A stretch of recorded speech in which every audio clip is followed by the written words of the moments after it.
Hechos capítulo 9, leeremos los versículos del 19 al 31.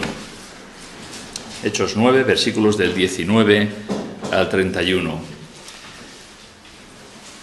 Nos habla de Saulo de Tarso, nos dice, versículo 19, y habiendo tomado alimento, recobró fuerzas, y estuvo Saulo por algunos días con los discípulos que estaban en Damasco. Enseguida predicaba a Cristo en las sinagogas, diciendo que éste era el Hijo de Dios. Y todos los que le oían estaban atónitos y decían, ¿no es este el que asolaba en Jerusalén a los que invocaban este nombre y a eso vino acá para llevarlos presos entre los principales sacerdotes? Pero Saulo mucho más se esforzaba y confundía a los judíos que moraban en Damasco, demostrando que Jesús era el Cristo.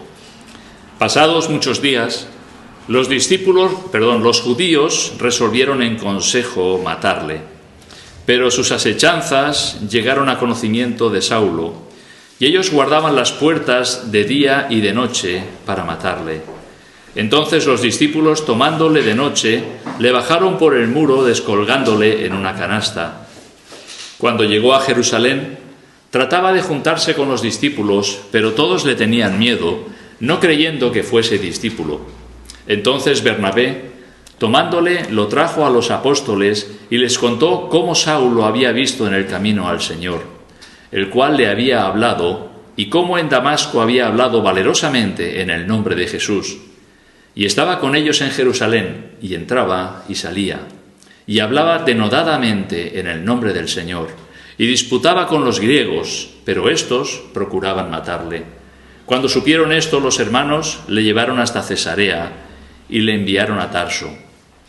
Entonces las iglesias tenían paz por toda Judea, Galilea y Samaria, y eran edificadas andando en el temor del Señor, y se acrecentaban fortalecidas por el Espíritu Santo. Muy bien, que el Señor bendiga su palabra.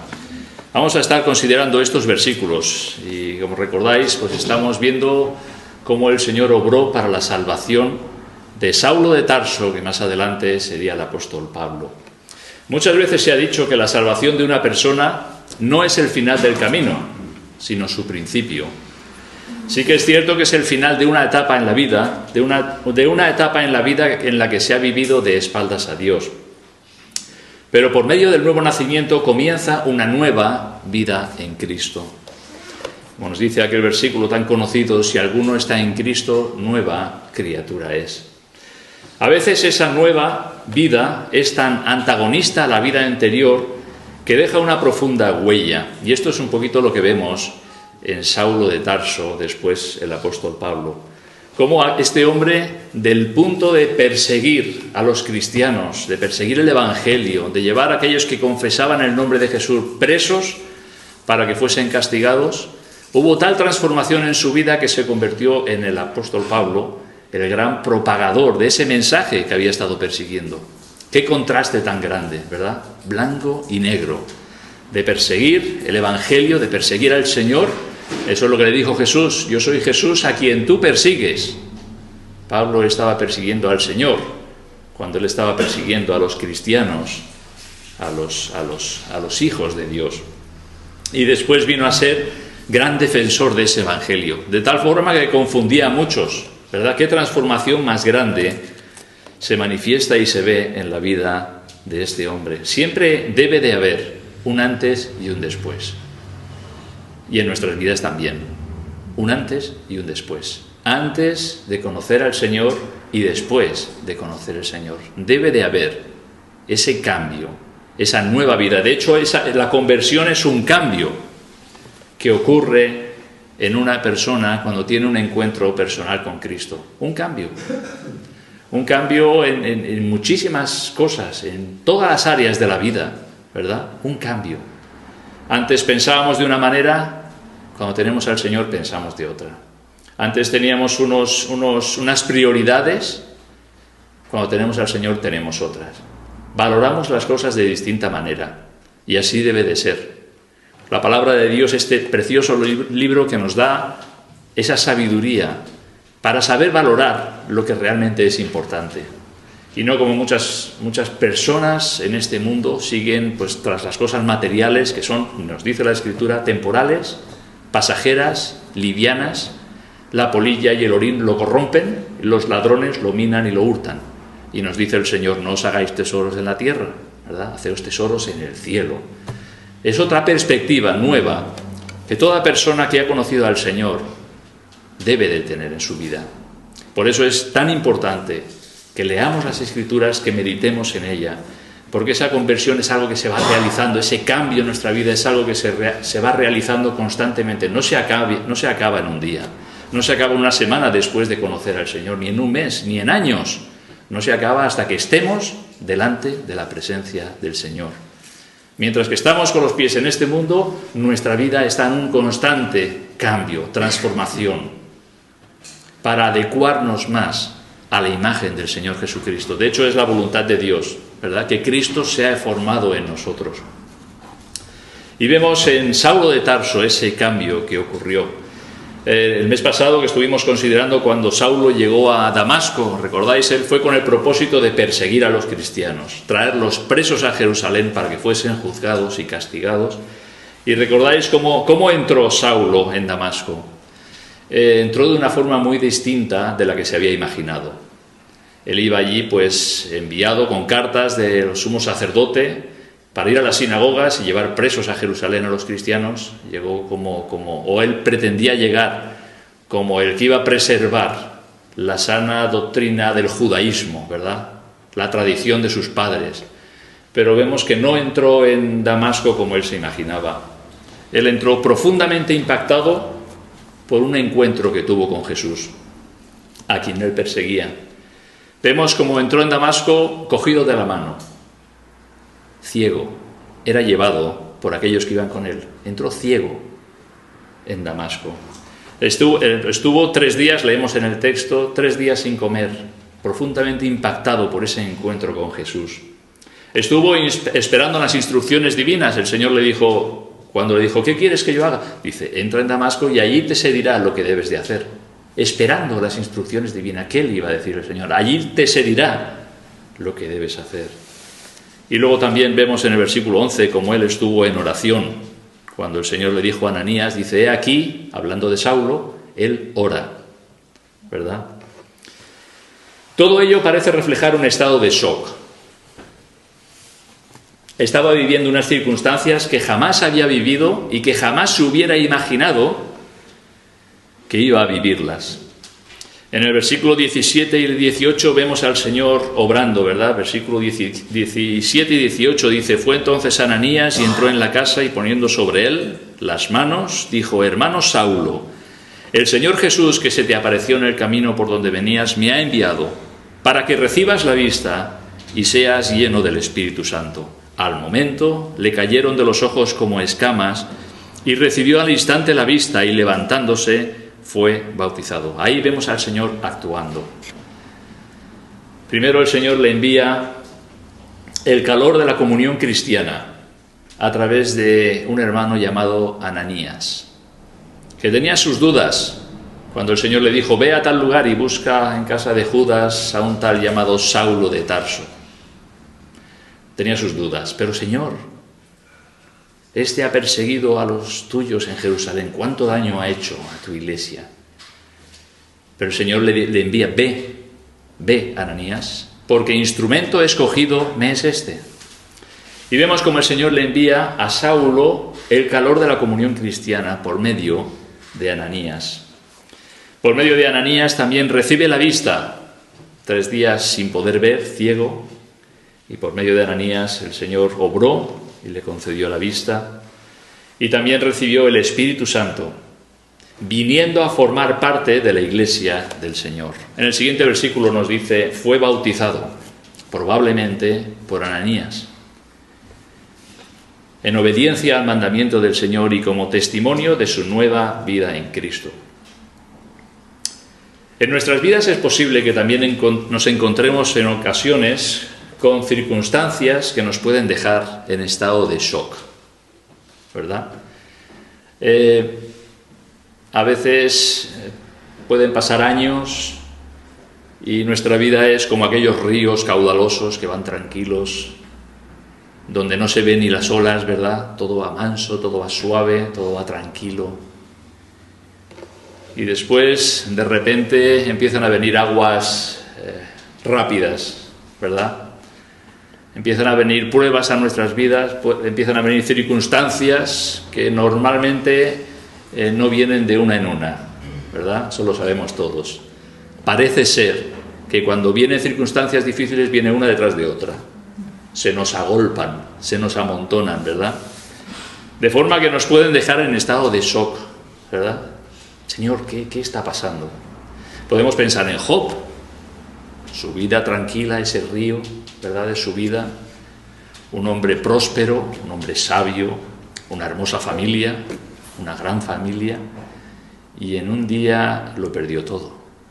Sus hijos, sus posesiones, llegó a perder su salud, su mujer le dice, maldice a Dios y muérete. Entró, ¿verdad?, entró en su vida ese tiempo donde las aguas iban rápidas, saltos de aguas, ¿verdad? Y sabemos, Job es un ejemplo, ¿verdad?, en las Escrituras, un ejemplo de paciencia. Y no nos podemos comparar, seguramente, ninguno de nosotros, que hayamos vivido circunstancias semejantes a los de Job. Pero todos hemos tenido ocasiones donde vienen esas aguas removidas, donde parece que un problema se agolpa tras otro y una circunstancia adversa tras otra y nos puede dejar en ese estado de shock. Quizás nos puede dejar como el Saulo de Tarso en aquel entonces, ¿verdad?, turbado. Si esas circunstancias vienen en nuestra vida de parte de Dios, y cuando digo de parte de Dios digo que no sean producto del pecado, lo que debemos hacer es esperar en el Señor, descansar en el Señor. Y Él obrará milagrosa y maravillosamente y nos llevará al otro lado del túnel. Si es por causa del pecado es distinto. Si es por causa del pecado es un juicio del Señor, una disciplina del Señor, y eso requiere que nosotros consideremos nuestras vidas delante de Él a la luz de su palabra. Eso requiere confesión de nuestros pecados, sincero arrepentimiento, pedir al Señor que nos limpie y restablecer la comunión con Él. Pero hay veces que quizás no estamos viviendo en pecado y vienen circunstancias difíciles. Es lo que le pasó a Job. El Señor lo permitió con un propósito. Y lo mejor que podemos hacer es lo que hizo él, descansar en el Señor, confiar en el Señor, esperar en el Señor, ¿verdad? Y Él nos va a llevar al otro lado. Después nos dice la Escritura que Job fue doblemente bendecido. El Señor le bendijo el doble, ¿verdad? Así estaba Saulo de Tarso, viviendo ese estado de shock. En el versículo 19 leemos: y habiendo tomado alimento recobró fuerzas, y estuvo Saulo por algunos días con los discípulos que estaban en Damasco. Lo primero que hizo Saulo, ¿qué es? Después de estar 3 días sin comer, empezó comiendo. Empezó comiendo. Dice, por eso los cristianos tenemos tantos refrigerios. Empezamos comiendo. Bueno, los refrigerios los tenemos al final de las reuniones, ¿verdad? Empezó comiendo, ¿verdad? Recobrar fuerzas, recuperarse de esa situación en la que había estado. Recuperarse de la debilidad, ¿verdad? Servimos al Señor con nuestros cuerpos. Eso es así. Y sin idolatrar nuestros cuerpos, debemos de cuidarnos para poder estar en condiciones de servir al Señor. Eso yo creo que todos estamos de acuerdo, ¿verdad? Sin idolatrar nuestro cuerpo, debemos de cuidarnos. Dice la Escritura que nuestro cuerpo es el templo del Espíritu Santo. Y está hablando de nuestro cuerpo, de carne y hueso. Así que cuidémonos, ¿verdad? Yo creo que esto es algo que todos lo hacemos, ¿no? Pero que realmente podamos estar en condiciones para servir al Señor. Es lo que hizo Saulo, pues comer 3 días de ayuno, debilitado, sin ver. Ahora viene Ananías, recibe la vista, recibe el Espíritu Santo, es bautizado y come.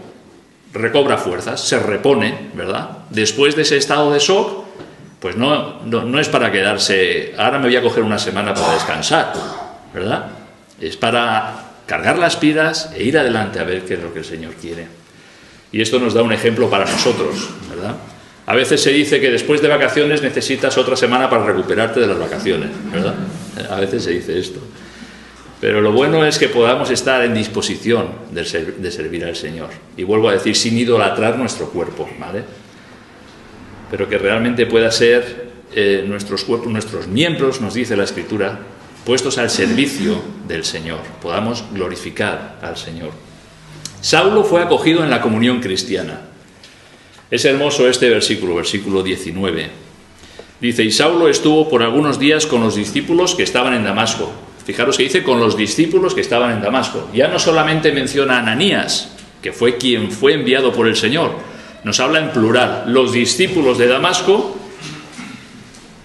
Saulo estuvo algunos días con ellos. Por lo tanto, podemos ver que fue acogido en la comunión cristiana.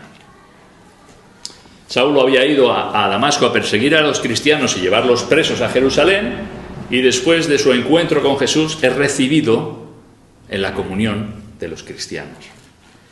Cualquier persona que tiene a Dios por Padre por medio de la fe en Cristo, tiene a los creyentes como hermanos. Esto es así.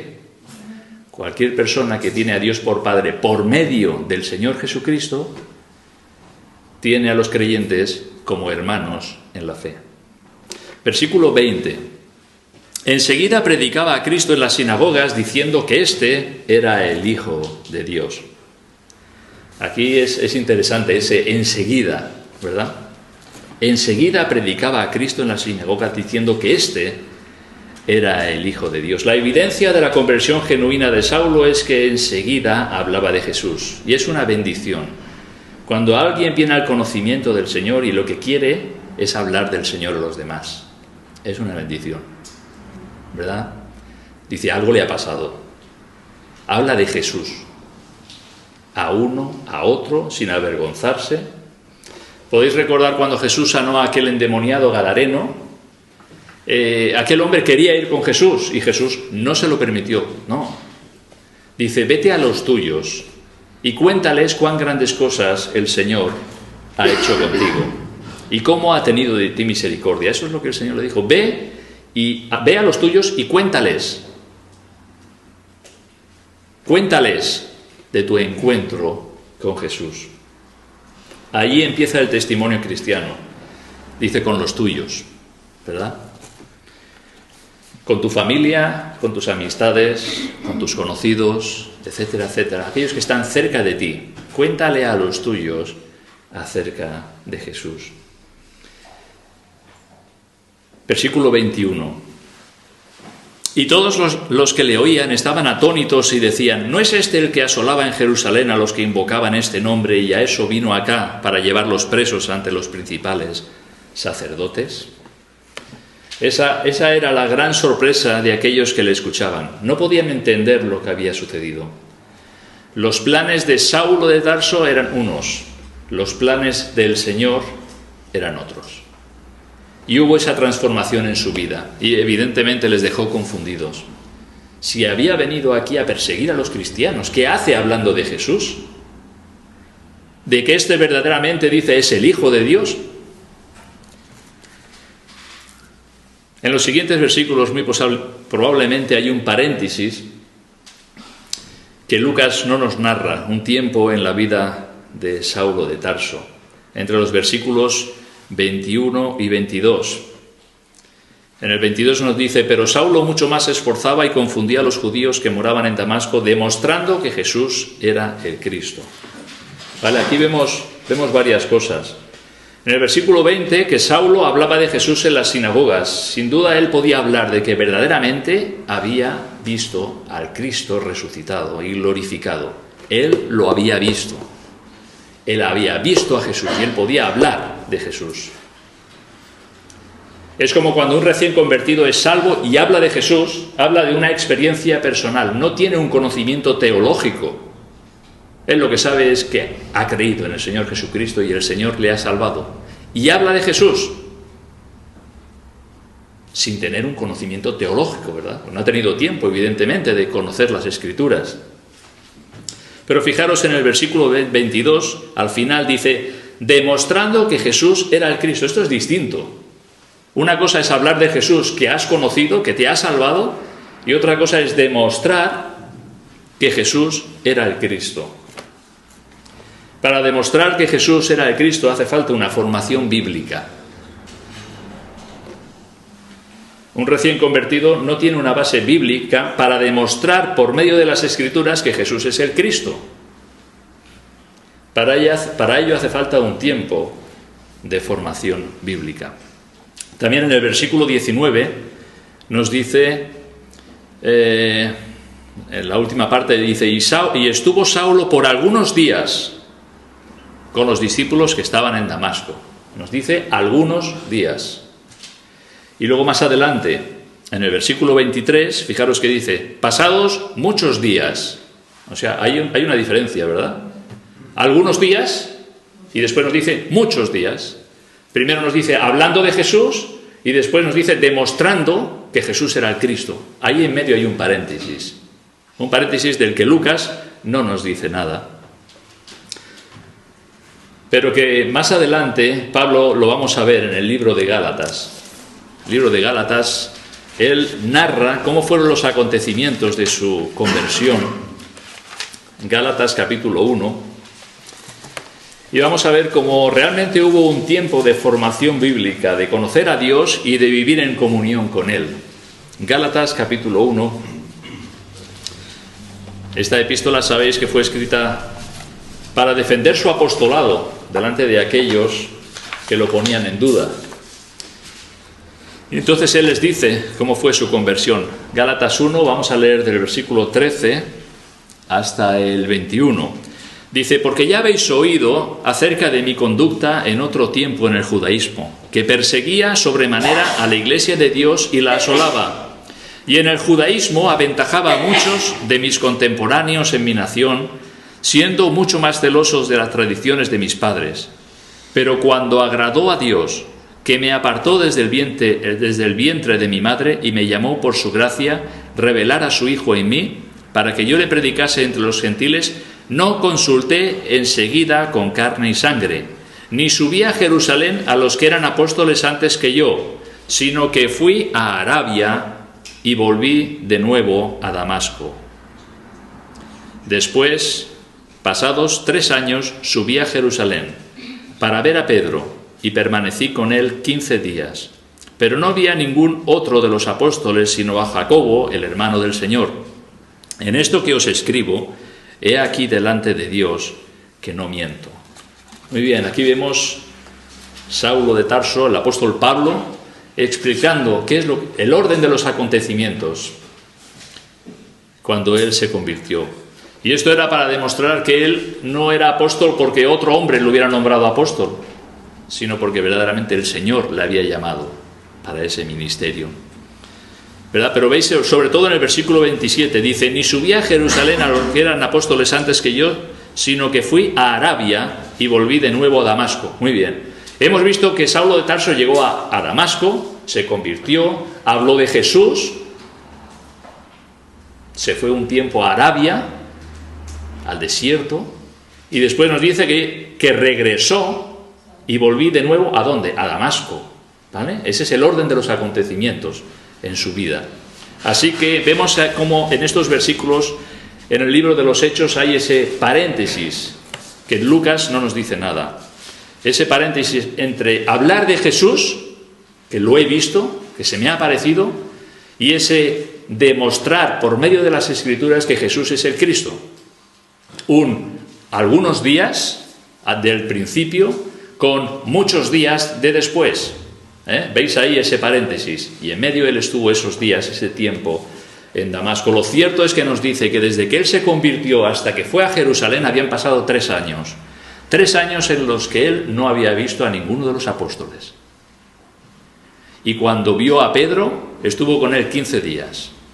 Y también vio a Jacobo, el hermano del Señor. Y después se volvió a marchar, ¿verdad? Y nos da todos esos acontecimientos. Pero lo que nos interesa es que él estuvo en Arabia. Él se convirtió en Damasco, se fue a Arabia por un tiempo, después regresó a Damasco y predicó acerca del Señor, y después tuvo que salir huyendo. Lo vamos a ver un poquito más adelante. ¿Qué hizo Pablo en Arabia? Probablemente estaba buscando un lugar en el desierto para poder reflexionar sobre su nueva situación, lo que había vivido y experimentado en Damasco. Él tenía que conocer a su Salvador mucho más íntimamente. Seguramente él volvió a revisar las verdades del Antiguo Testamento con una perspectiva del Cristo que murió, del Cristo que resucitó, del Cristo que ascendió y que fue glorificado. Y seguramente él se sorprendería descubriendo en las Escrituras en el Antiguo Testamento que todo eso ya había sido anunciado y profetizado por los profetas. Todo estaba ahí, ¿verdad? El anuncio de que el Señor vendría, el Mesías prometido vendría.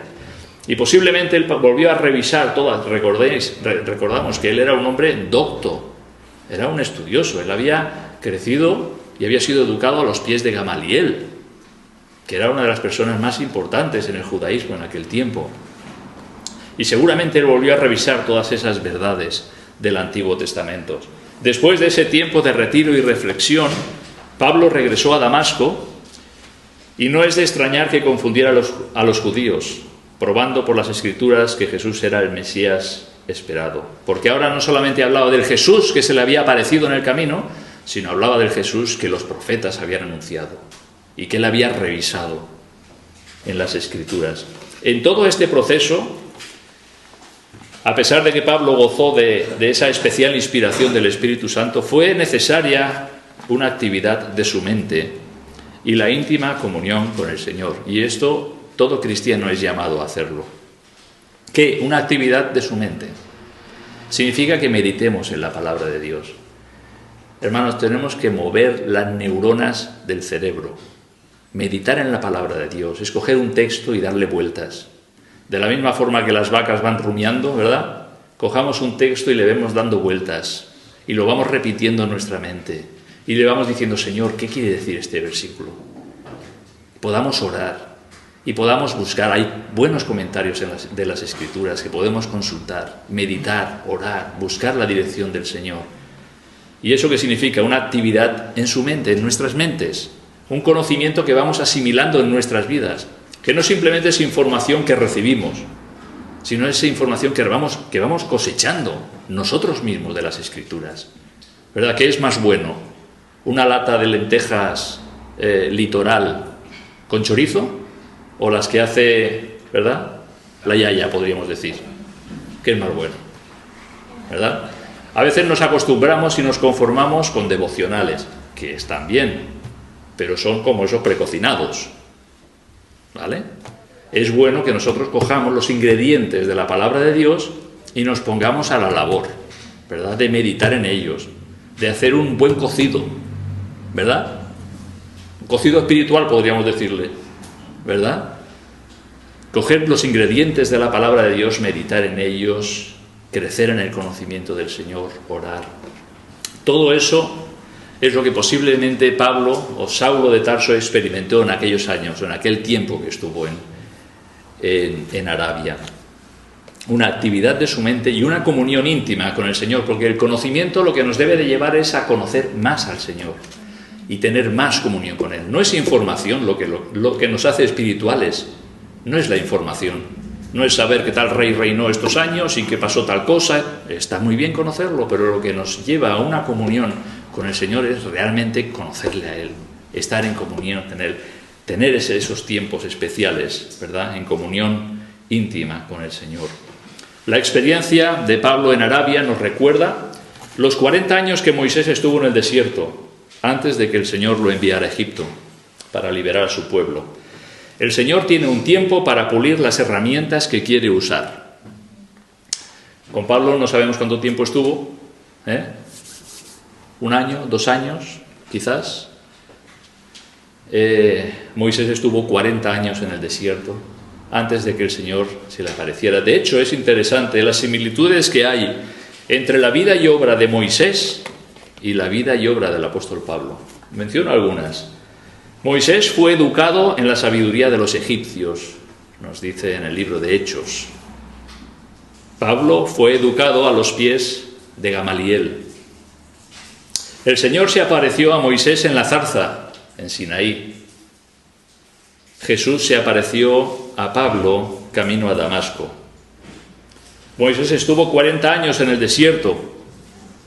Pablo estuvo un tiempo también en el desierto de Arabia. Moisés trajo, podríamos decir, la ley de Dios. Pablo proclamó la gracia de Dios. Moisés escribió una parte importante del Antiguo Testamento. Pablo escribió una gran parte del Nuevo Testamento. El Señor usó a Moisés para sacar de la esclavitud de Egipto al pueblo de Israel. El Señor usó al apóstol Pablo para sacar de la esclavitud del pecado a muchas personas. Interesante, ¿no? Este contraste. Pero los dos estuvieron en el desierto, teniendo un tiempo con el Señor. Y es curioso notar cómo los dos tuvieron una importante formación secular.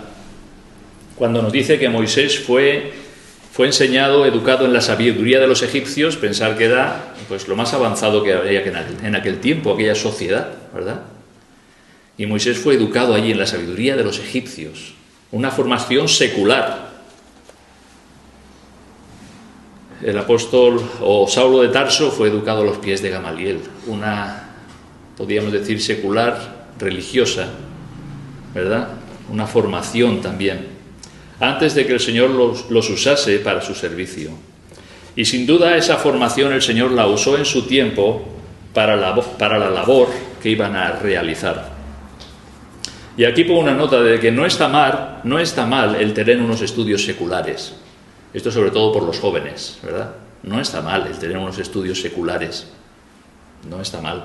Al contrario, esos estudios pueden ser puestos al servicio del Señor y pueden ser de gran provecho y bendición.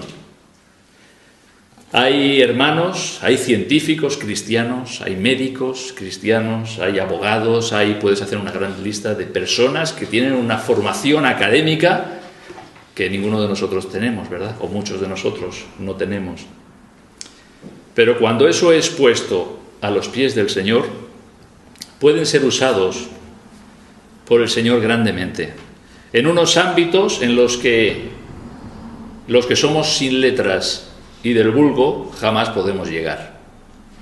Recordáis a Pedro, ¿verdad? Que decían de él, estos son hombres sin letras y del vulgo. Así somos muchos de nosotros, ¿verdad? Hombres sin letras y del vulgo. Pero ¿por qué el Señor usó a Pablo para escribir gran parte del Nuevo Testamento y no a Pedro? Pedro era pescador, ¿verdad? Y el Señor, por supuesto, obró en su vida, ¿no? Pero Pablo tenía una solidez, un conocimiento del judaísmo, del Antiguo Testamento, que todo eso, cuando el Señor lo cogió, lo usó grandemente en su vida. Y yo creo que es lo que el Señor hace cuando hay jóvenes, hay hermanos con conocimientos seculares, ¿verdad? Puesto al servicio del Señor, el Señor los puede usar grandemente, donde quizás tú y yo no lleguemos nunca. La mayoría de la iglesia del Señor a lo mejor somos sin letras y del vulgo, pero no hemos de desanimar para que los jóvenes estudien, aunque sean estudios seculares, que el Señor después, en su tiempo, lo puede usar grandemente para su obra. Y es lo que vemos aquí en Saulo de Tarso. Pero volvamos al Saulo en Arabia. El tiempo que Pablo pasó en la soledad, sin que tengamos noticias de su actividad, fueron efectivos en su vida. De tal manera que cuando él se encontró con los apóstoles, no tuvieron que corregir a Pablo. O sea, esto es interesante, no tuvieron que corregir a Pablo. No, Pablo, esto no es así. ¿Sabes? Tú piensa, el evangelio que Pablo predicaba no lo había recibido de hombre, él mismo lo dice, ni por hombre, sino de parte del Señor. No tuvo que ser corregido por los apóstoles del Señor. Pedro, ¿verdad?, que era columna de la iglesia, no tuvo que corregirle. El evangelio que predicas no es correcto, Pablo, no. No, no. Vemos más adelante cómo incluso les dan la mano, ¿no? La diestra en señal de compañerismo. Vosotros ir a la incircuncisión, nosotros vamos a la circuncisión. Vosotros ir a los gentiles, nosotros a los judíos, a predicar el mismo evangelio que salva las almas. Una vida caracterizada por la profundidad espiritual solo se puede cultivar a través de mucho tiempo invertido en estar a solas con el Señor, lejos del ruido de este mundo. En este mundo hay mucho ruido, y si realmente queremos coger esa profundidad espiritual es pasar tiempo, invertir tiempo a solas con el Señor. Irnos al desierto. A lo mejor no te puedes ir 3 años al desierto, ni te puedes ir 40 como Moisés, pero a lo mejor te puedes ir un sábado al desierto. Coges tu Biblia y te vas a la montaña a leer, a orar, o en tu casa, o a un parque, o donde quieras, tú solo y el Señor. Nos cuesta, ¿verdad? A veces. Yo solo, aquí. Si voy con alguien, pues, si vas con alguien ya no estás solo con el Señor. Y entonces lo importante es que realmente pasemos tiempo a solas con el Señor. Es una inversión espiritual que realmente nos va a dar esa profundidad espiritual. Pasar tiempo con el Señor. Hay otros comentaristas que, sin estar en desacuerdo con esta perspectiva de que Saulo estuvo en Arabia en meditación y considerando las verdades del Evangelio y de las Escrituras, cree que su tiempo allí también fue un tiempo de evangelización. ¿Por qué creen esto? Creen esto porque vamos a ver 2 versículos. En 2 de Corintios, capítulo 11, versículo 32 y 33. 2 de Corintios 11, 32 y 33. Aquí quien habla es Pablo. Dice: en Damasco, el gobernador de la provincia del rey Aretas guardaba la ciudad de los damascenos para prenderme, y fui descolgado del muro en un canasto por una ventana, y escapé de sus manos. Bueno, él está explicando aquí cómo fue su huida de Damasco, ¿verdad? Dice: el gobernador de la provincia del rey Aretas. Bueno, el rey Aretas fue el último de los reyes nabateos, árabes, que dominaba en Damasco. Cuando él estuvo en Arabia, el rey que gobernaba era Aretas IV. Él tenía un gobernador en aquel lugar, en la ciudad de Damasco, una ciudad que pertenecía a las Decápolis, que estando bajo el Imperio Romano, pues tenía cierta autonomía. Y nos dice aquí que el gobernador de la provincia del rey Aretas. Entonces, creen que si este gobernador tenía interés por apresar a Pablo, es porque Pablo algo había hecho en Arabia. ¿Qué había hecho Pablo en Arabia que pudiera provocar que lo persiguieran? Predicar el Evangelio. Eso es lo que algunos comentaristas creen. Que él seguramente no solamente estuvo en un tiempo de meditación, sino que también tuvo un tiempo de evangelización, podríamos decir. Y nos dice que fue descolgado por una ventana y escapé de sus manos. En el otro pasaje nos dice por el muro. Bueno, no hay contradicción. Los muros a veces eran las casas, ¿verdad?, que estaban construidas en el muro. ¿Recordáis Rahab, la ramera en Jericó? Ella tenía su casa en el muro, ¿verdad? La casa era parte del muro, y allí es donde ella ató aquel cordón de grana. Pues posiblemente algún de los discípulos de Damasco vivía en una casa en el muro, y eso fue genial para que Pablo pudiera escapar por ahí. Fue descolgado por la ventana y escapó de sus manos. El rey Aretas, la hija del rey Aretas, era la esposa de Herodes Antipas. Herodes Antipas dejó a su esposa para tomar a Herodías, ¿os suena algo?, que era esposa de su hermano, aquel que le dijo Juan el Bautista: no te es lícito tener la mujer de tu hermano, ¿verdad? Entonces la primera esposa de Herodes Antipas era la hija del rey Aretas. Ahora os he dado una vuelta aquí que no veas. Aretas IV, bueno, ahí va la información. Muy bien, leemos los versículos, volviendo a Hechos capítulo 9, versículos del 22 al 25. Pero Saulo mucho más se esforzaba y confundía a los judíos que moraban en Damasco, demostrando que Jesús era el Cristo. Pasado muchos días, los judíos resolvieron en consejo matarle. Aquí menciona a los judíos. Habéis visto, en el otro pasaje habla del gobernador, ¿verdad?, de Damasco, del rey Aretas. Pero sus asechanzas llegaron a conocimiento de Saulo y ellos guardaban las puertas de día y de noche para matarle. Entonces los discípulos, tomándolo de noche, le bajaron por el muro, descolgándole en una canasta.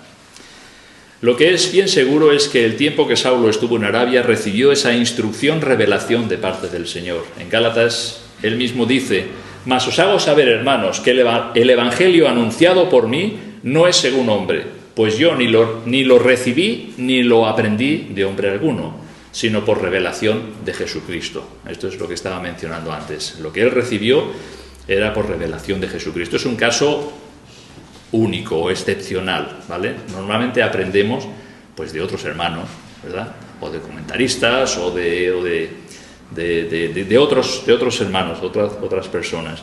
Él dice: ni lo recibí ni lo aprendí de hombre alguno, sino por revelación de Jesucristo. Lo que aprendemos de la vida de Saulo y de la forma que el Señor trató con él es que es necesaria, y subrayo, esa preparación bíblica teológica para, por medio de las Escrituras, hablar de Jesús.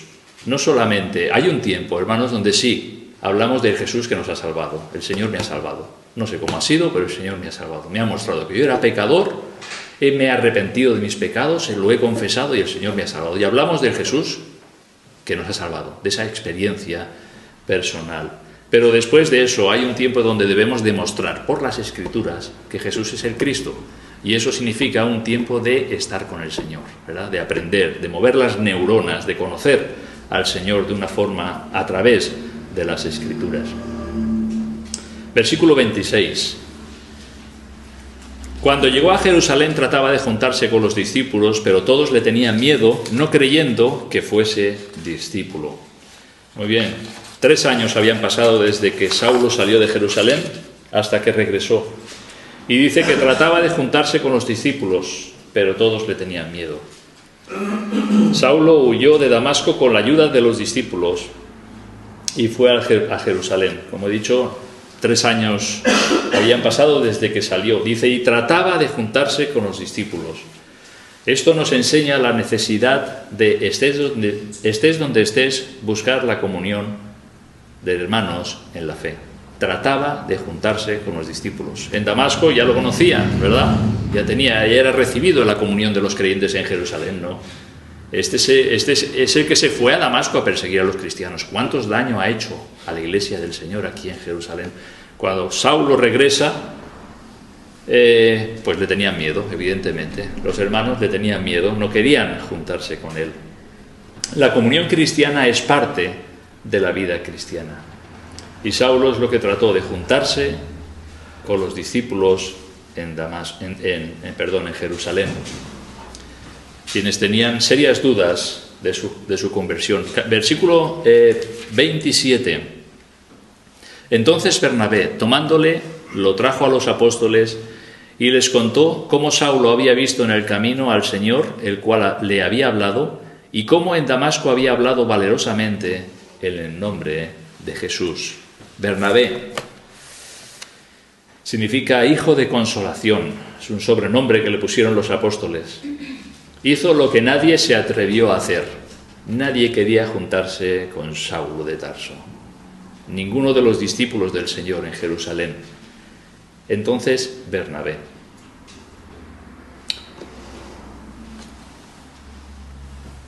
Cuando Bernabé hizo lo que nadie se atrevió a hacer, seguramente acercarse a Saulo, indagar de su sinceridad, cuando estuvo convencido, presentó a Saulo a los apóstoles e intercedió por él. Y desde entonces fue recibido a la comunión de los santos en Jerusalén. Bernabé.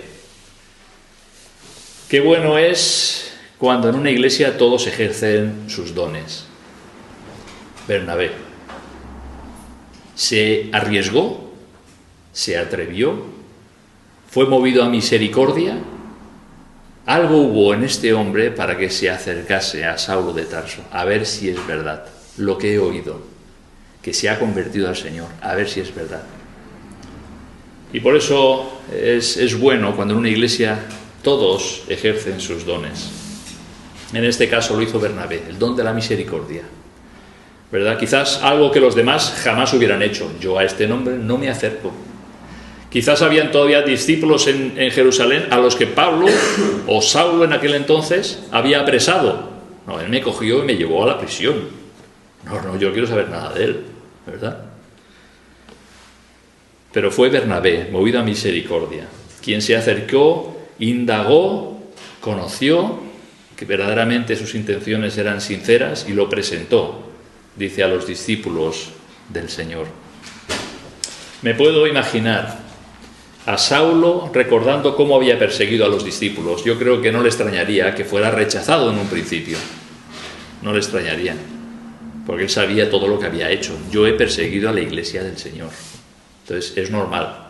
Y seguramente él, andando por las calles de Jerusalén, vendrían a su mente lo que él había hecho 3 años atrás, cuando perseguía a los cristianos allí en Jerusalén. Calles que ahora recorría como salvo por la gracia de Dios, habiendo tenido ese encuentro con el Señor. Versículo 28. Y estaba con ellos en Jerusalén y entraba y salía. Participaba abiertamente de la comunión cristiana.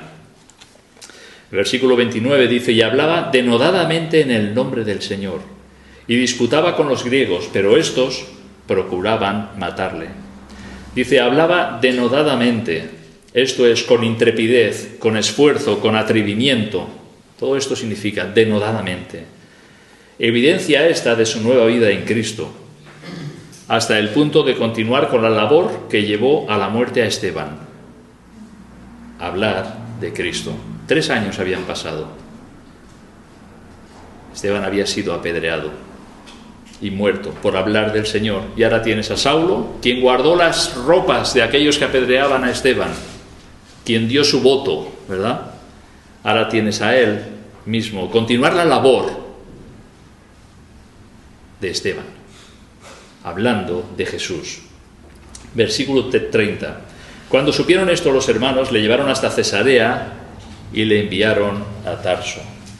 Muy bien, ahí vemos el Evangelio levantaba. Salió huyendo de Damasco, porque procuraban matarle, y ahora tiene que salir huyendo de Jerusalén, porque también procuraban matarle.